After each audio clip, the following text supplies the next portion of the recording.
আজ 6ই জিলহজ, হজের সময় এখন। যারা হজের সময় আছে তাদেরকে আমি দোয়া করি, সালাম এবং জানাই তারা যাতে হজটা পুঙ্খানুরূপে পালন করতে পারে। আর বয়স্ক হাজিদের প্রতি আমি সতর্কবার্তা জানাই। আমি 98-এ হজ করতে গেছিলাম, তখন আমার সাথে বয়স্ক হাজি ছিল।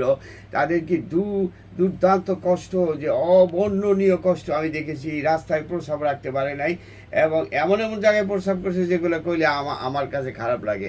অতএব আপনারা বয়স থাকতে হজে যাবেন এবং বাপমার জন্য দোয়া করবেন, দেশবাসীর জন্য দোয়া করবেন, নিজের জন্য দোয়া করবেন।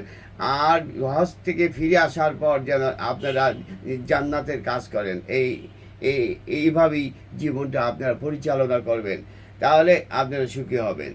আজ 3রা জুন, আপনার 20ই জ্যৈষ্ঠ। বাংলাদেশে ভয়াবহ গরম গেছে, বৃষ্টি গেছে, এখন আমরা ভালো আছি। থ্যাংক